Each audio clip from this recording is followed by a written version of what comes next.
I hired a pie to find my husband after I cheated. What happened next humiliated me publicly. I never thought I'd be the villain in my own story, but here we are. My name doesn't matter anymore. What matters is that 3 weeks ago, my husband Theo disappeared without a word, and instead of calling the police like a normal person, I did something monumentally stupid. But I'm getting ahead of myself. Theo and I had been married 7 years. Met at an art exhibition where his glasswork was featured. I was there with teacher friends, trying to look cultured on a Friday night.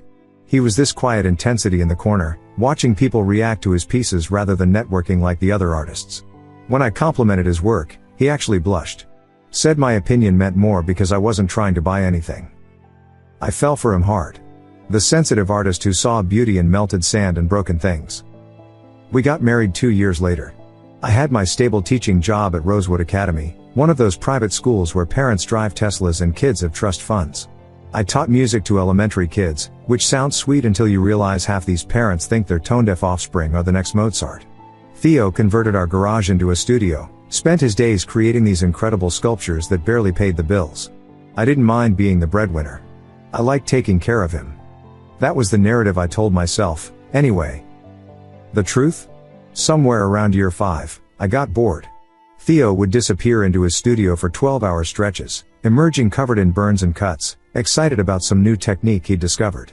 I'd try to share my day, the funny things kids said, drama with parents, and he'd nod absently, already mentally back with his glass. We became roommates who occasionally sleep together. Enter Paxton. He walked into my classroom last February for parent-teacher conferences. Recently divorced, concerned about his daughter Stella's adjustment. Tall, silver-streaked hair, the kind of attention that made you feel like you were the only person in the room. We talked for an hour about Stella. Then another hour about everything else. Coffee meetings followed. To discuss Stella's progress. Then drinks. To celebrate her improved confidence. Then a hotel room on a Thursday afternoon when Theo was at a gallery 2 towns over. I'm not justifying it. Just explaining how I became someone I didn't recognize. Paxton made me feel wanted in a way Theo hadn't in years. Every text from him sent electricity through me. Every stolen afternoon felt like reclaiming something I'd lost. 8 months of sneaking around. 8 months of deleting texts, clearing browser history, keeping 2 sets of emotional books. I'd kiss Theo goodbye, drive to work, and spend lunch in Paxton's bed. The guilt was there, but it was manageable. Compartmentalized. Then 3 weeks ago, everything shifted. I came home from work on a Tuesday. Theo's studio was locked, weird, since he never locked it. His truck was gone. His phone went straight to voicemail. I figured he'd gone to source materials or meet a client. But he didn't come home that night. Or the next. By day 3, I was genuinely concerned. By day 5, terrified. This wasn't like him. Even when consumed by work, he'd surface for meals, for sleep. I called his brother in Colorado, nothing. Called his best friend, hadn't heard from him. The gallery that showed his work said he'd canceled his upcoming exhibition. The police said adults have the right to leave. Without signs of foul play or mental illness, they wouldn't investigate. Probably needed space, the officer said, looking at me with something like pity. Happens more than you'd think. That look haunted me. Did he know? Had Theo found out? I went through everything. Bank accounts were untouched. His clothes were still here. But his favorite tools were gone. His notebook of designs. The piece he'd been working on for months, a massive spiral of blues and greens he called dissolution. Paxton told me not to panic. Said if Theo knew, he would have confronted me, not just vanished. Men don't just disappear when they discover affairs, he said. They explode. But Theo wasn't most men. He was methodical. Patient. The kind of person who'd spend weeks on a single piece, heating and cooling glass hundreds of times until it was perfect. The kind of person who might plan something worse than an explosion. 2 weeks into his disappearance, I made the decision that would destroy everything. I needed to find him before he found me. The idea came from Paxton, though he'd probably deny it now. We were in his apartment, a sleek downtown loft nothing like the suburban house he'd shared with Eleanor. I was crying, which had become my default state by then. 2 weeks without a word from Theo. 2 weeks of pretending everything was fine at work while my insides churned with equal parts guilt and fear. You need professional help, Paxton said, pouring himself scotch. It was 2 p.m. on a Saturday. Stella was at her mother's for the weekend. Not therapy. I mean someone who finds people. Like a private investigator? Exactly. Someone discreet. Off the books. The way he said it, casual but specific, made me wonder if he'd done this before. But I was too desperate to care about red flags. My husband had evaporated like steam, and every day that passed felt like another turn of a screw I couldn't see. I found the pie through a forum for family reconciliation services, code for stalking your ex legally. Posted from a throwaway account, need help locating missing husband, will pay cash, discretion essential. Within hours, my inbox flooded with replies.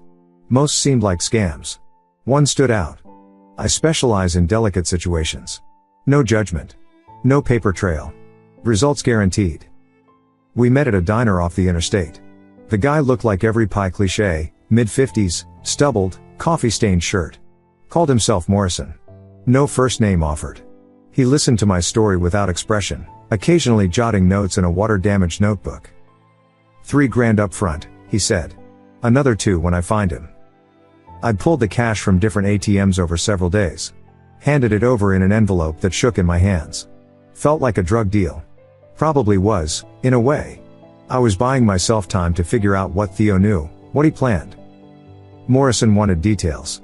Theo's routines, friends, favorite places. I told him about the cabin Theo's family owned upstate. The supplier in Vermont where he bought specialized glass. His college roommate in Boston. Even mentioned the storage unit across town where he kept overflow pieces. What about enemies? Morrison asked. Anyone who'd want to hurt him? No. Theo doesn't make enemies. He barely makes friends. What about you? Anyone who'd want to hurt you through him? The question hung there. Paxton's ex-wife Eleanor flashed through my mind. But she didn't know about us. Nobody did. We'd been so careful. No, I lied. Nothing like that. Morrison said he'd be in touch. 3 days later, he called from a blocked number. Got a lead. Your boy used his credit card at a hardware store in Riverside. Bought camping supplies. Looks like he's gone off-grid. Riverside was 4 hours north. Made sense. Theo always said he did his best thinking in nature. But here's the interesting part, Morrison continued. He withdrew $10,000 cash before he left. Whatever he's planning, he doesn't want it traced. My stomach dropped. $10,000 was most of our emergency fund. The account was in both our names, but I handled the finances. I hadn't even checked it. There's more. Found his truck on traffic cams heading toward the mountains. But then it doubles back toward the city same day. Like he was creating false trails. Or like someone else was driving it back, I said. Maybe. I'll keep digging. But this isn't a guy having a breakdown. This is calculated. That night, Paxton held me while I spiral theorized. What if Theo had been planning to leave me anyway? What if this had nothing to do with the affair? What if he'd met someone else?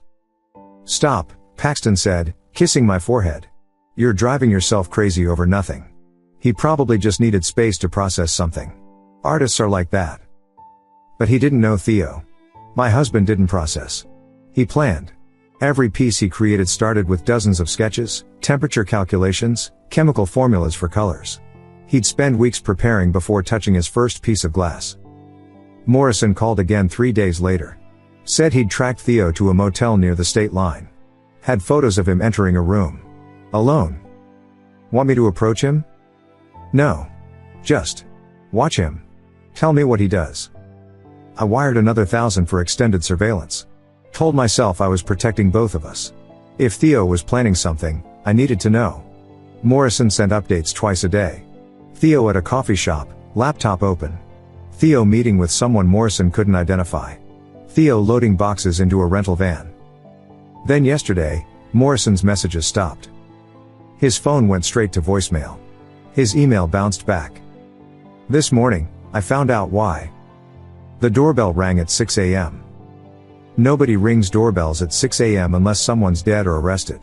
I stumbled downstairs in Theo's old Columbia shirt, still wore it to bed, pathetic as that sounds, and peered through the peephole.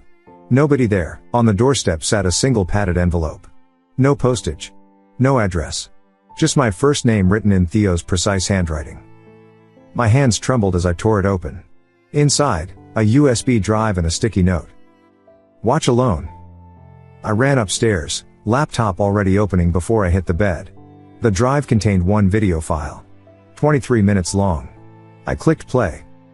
The screen showed Morrison sitting across from someone in what looked like a bar. The angle was weird, like the camera was hidden at chest level. Then the other person leaned forward, and my blood turned to ice water. Theo. But not the Theo I knew. This version sat straight-backed, confident. He was wearing a suit I'd never seen, hair cut sharp.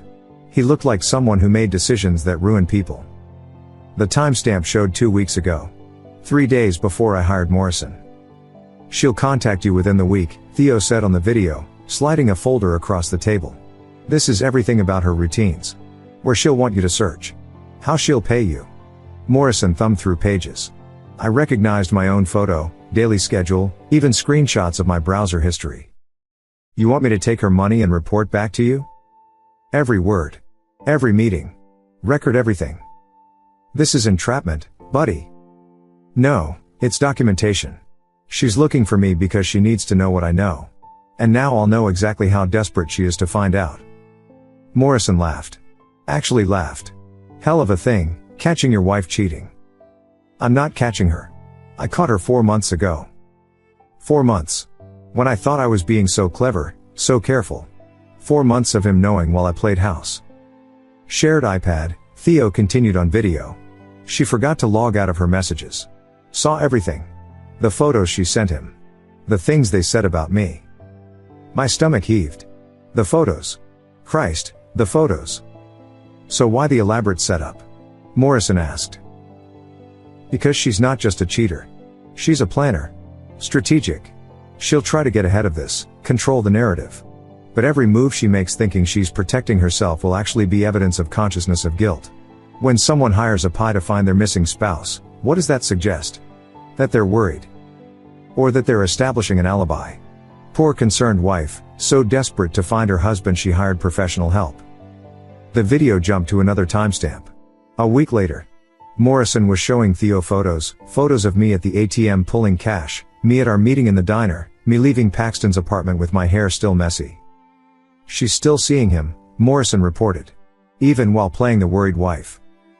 Perfect. Keep feeding her what she wants to hear. Tell her I'm acting strange, leaving false trails. Make her paranoid. Another jump. Morrison and Theo in what looked like Theo's rental van. Tomorrow you go dark, Theo said. Stop responding completely. She'll panic. What's the endgame here? Friday night. Rosewood Academy fundraising gala. Her biggest professional night of the year. Board members, donors, parents, everyone who matters to her reputation. You're going to expose her there? I'm going to give her exactly what she's been looking for. The truth about where I've been and what I've been doing. The video cut to security footage from inside our house. Our bedroom. Theo installing something behind the dresser mirror.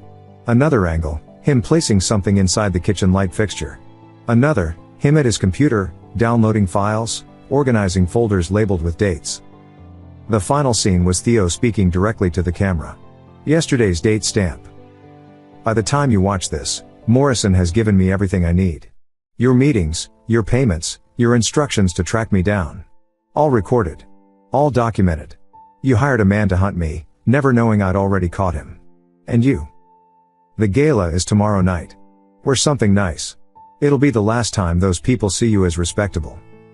Oh, and check your closet. I left you something to wear. Consider it a parting gift. The video ended. I ran to our closet, shoved aside my dresses. There, on Theo's empty side, hung a single garment bag. Inside was a black dress I'd never seen before. The tag was still on.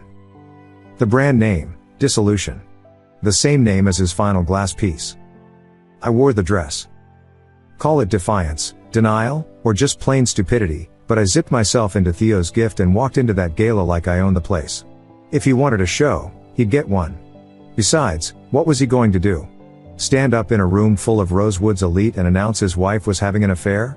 He'd humiliate himself as much as me. The ballroom at the Meridian Hotel gleamed with everything money could buy. Ice sculptures, orchid centerpieces, champagne that cost more than most people's car payments. I smiled at parents, laughed at the principal's bad jokes, gave my prepared remarks about the music program's achievements. Normal. Professional. Untouchable. My mother sat at the donors' table, pride radiating from her perfectly Botoxed face. She'd bought a table for her book club friends. My daughter, the teacher at Rosewood, she never stopped saying, like it was her own accomplishment. Axton wasn't there, we'd agreed it would be too suspicious. But Eleanor was. She'd volunteered for the auction committee, because of course she had. She waved at me, friendly and oblivious. My stomach turned. I was midway through introducing the board president when the ballroom doors opened. Theo walked in like he'd been invited. That same sharp suit from the video, same confident stride. But now Morrison flanked him, carrying a laptop bag. Behind them, 2 more men I didn't recognize. They moved with purpose toward the AV booth. "Excuse me," I managed into the microphone. "It seems we have." "No need to stop," Theo said, his voice carrying without amplification. "Please, finish your introduction. I'll wait." The board president looked between us, confused. A murmur rippled through the crowd. Everyone knew Theo, the quiet artist husband who rarely attended school events. "Actually," Theo continued, walking toward the stage, "since we're doing introductions, let me save time. I'm Theo Reeves. Some of you know me as the husband of your music teacher here. Tonight, I have a brief presentation about trust, accountability, and the importance of knowing who teaches your children." My legs wouldn't move. The microphone hung limp in my hand. He took it gently, fingers brushing mine. "You look beautiful," he whispered, then turned to the crowd. 3 weeks ago, I disappeared. My wife was so concerned, she hired this gentleman to find me. He gestured to Morrison. What she didn't know was that he already worked for me. The projector screen descended behind us. The lights dimmed. "I've prepared a short presentation. Consider it educational." The first slide, my text to Paxton. Not explicit, but damning. Plans to meet. Complaints about Theo. Hearts and kiss emojis. The timestamp showed school hours. "These are from your music teacher's phone. During school hours. While your children were in her care." Parents shifted in their seats. Phones appeared, pointed at the screen. Next slide, hotel receipts. My credit card statements highlighted. The Marriott charges matched dates I'd claimed to be at teaching conferences. "Continuing education is so important," Theo said. "Though I'm not sure this is what the school board had in mind." Eleanor stood up, face draining of color. She was starting to piece it together. Audio began playing through the speakers. My voice, talking to Morrison. "I need to find him before anyone realizes what's been happening. Can you make sure he hasn't talked to anyone? I'll pay extra." "Consciousness of guilt," Theo said. "Legally speaking." The screen filled with security footage from the school parking lot. Me getting into Paxton's car. His hand on my thigh. A kiss that went on too long. "Parent-teacher conference," Theo narrated. "Very thorough." Someone gasped. The board president stood up. My mother's hand covered her mouth. "But here's my favorite part," Theo said. The screen showed an email I'd sent to Paxton. Subject line, "Last night was incredible." The body of the email was blurred, but the subject was enough. "The timestamp is interesting," Theo noted. "Sent during 5th grade music class. While teaching Ode to Joy, apparently." The principal was walking toward the stage now, face grim. Parents were standing, talking, some already heading for exits. Eleanor was on her phone, tears streaming. "I have 43 minutes of content," Theo announced. "But I think you get the idea. Oh, one more thing." He looked directly at me. The screen went black except for white text. "There's one file I haven't shown. Yet." A new slide appeared. A single video file icon labeled The Miscarriage Night. My knees buckled. I didn't make it to the bathroom before vomiting. Right there, in the Meridian Hotel's marble corridor, designer dress and all. Security tried to help me up, but I couldn't stand. My phone was exploding, calls, texts, notifications. The board president's assistant handed me tissues while actively avoiding eye contact. "The board will convene Monday," she said. "Don't come to campus until then." Through the ballroom doors, I could hear Theo still talking. Calm. Measured. Destroying me with the patience of someone who'd rehearsed every word. My phone buzzed. "Axton, what the F word did you do?" Then another, "Eleanor knows everything. She's taking Stella and going to her sister's." Another, "I'm calling my lawyer. Delete my number. We never happened." The coward. The absolute coward. 3 minutes of public exposure and he folded like wet paper. I stumbled to my car, hands shaking too hard to unlock it. That's when I saw Morrison leaning against a nearby sedan. Hell of a show, he said, lighting a cigarette. Your husband paid me triple what you did, by the way. No hard feelings. You're a bastard. I'm a businessman. But hey, free advice? That file he mentioned, the miscarriage night, he's got footage from Paxton's security system. You showing up at his house at 2 a.m. while his wife was in the hospital. Doesn't look good. How is that even legal? Paxton's house, Paxton's cameras. Your boyfriend gave Theo access to everything once he realized how deep this went. Threw you under so fast I got whiplash. My phone rang. My mother. Don't come home, she said, voice arctic. I need time to process this. The things that man showed. How could you? She hung up before I could respond. I drove to our house. My house? Theo's house? In a daze. The garage door opener didn't work. My key turned, but the locks had been changed. Through the window, I could see empty spaces where furniture used to be. A note was taped to the door. Your belongings are in Unit 47 at Secure Store on Riverside. Paid through the month. My phone buzzed with an email from the bank.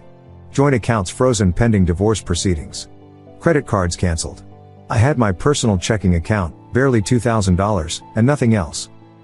Another email. This one from Rosewood's HR department. Subject, administrative leave pending investigation.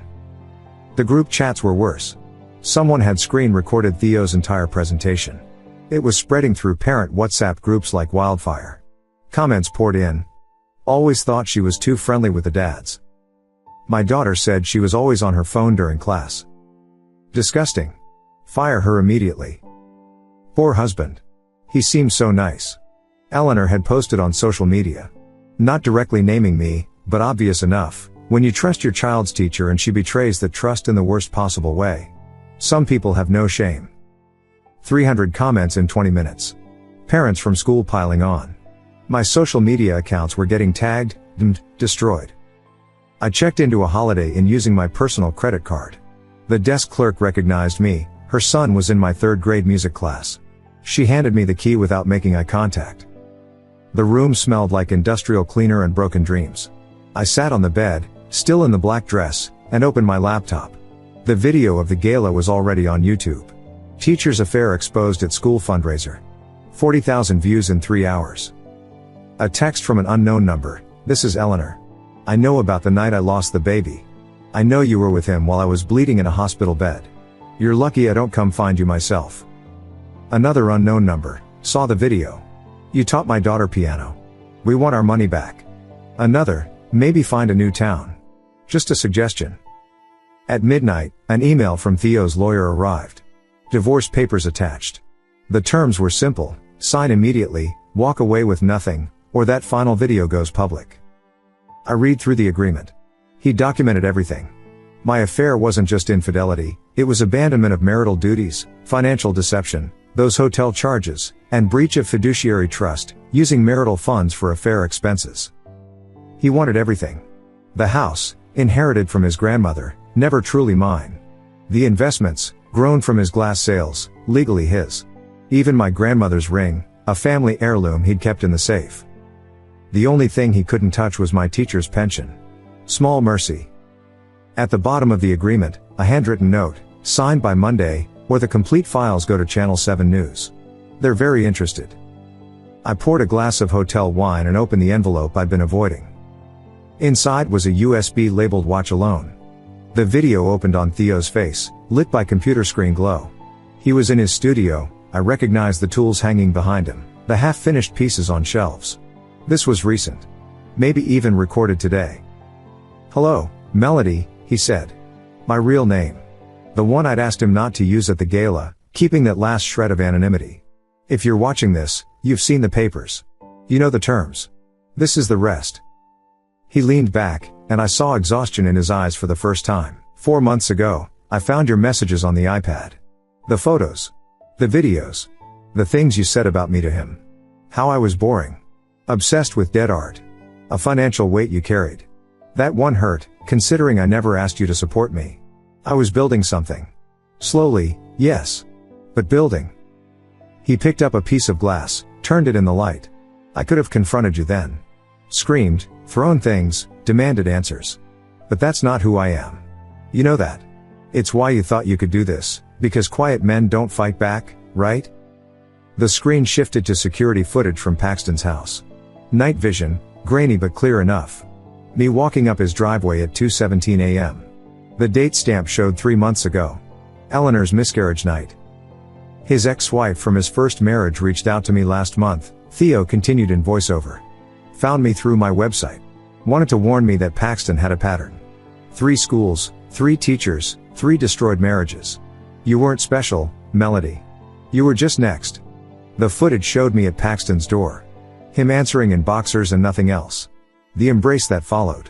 All while his wife was losing their child across town. I won't release this. Not because I care about protecting you, but because Eleanor's been through enough. She doesn't need to see this. But you do. You need to know what you are. The scene changed. Theo was meeting with someone off camera. This is Paxton, Theo said. 3 days ago. After I showed him what I had.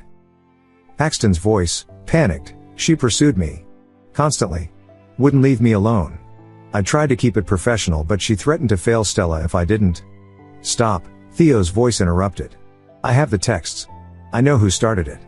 But the fact that you're willing to lie about it, to throw her under completely? That tells me everything. What do you want? Access to your security footage. All of it. Done. And you end it. Tonight. No explanation, no closure. Just done. Already did. Blocked her number an hour ago. The video cut back to Theo in his studio. He gave you up instantly. Didn't even negotiate.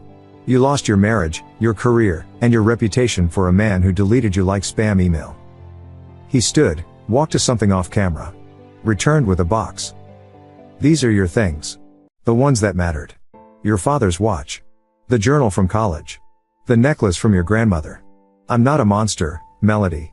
I'm just done being your fool. He sat back down, looked directly into the camera. Sign the papers. Take your pension. Start over somewhere.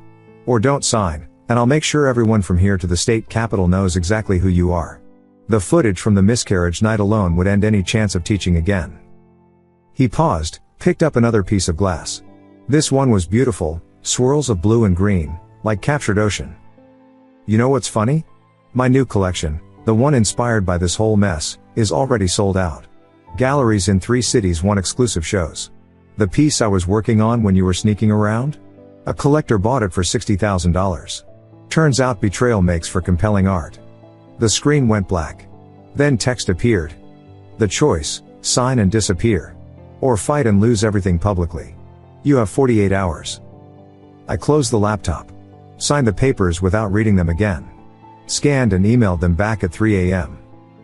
Monday morning, Rosewood fired me. Official reason, moral turpitude clause violation. The union couldn't help, the evidence was too damaging.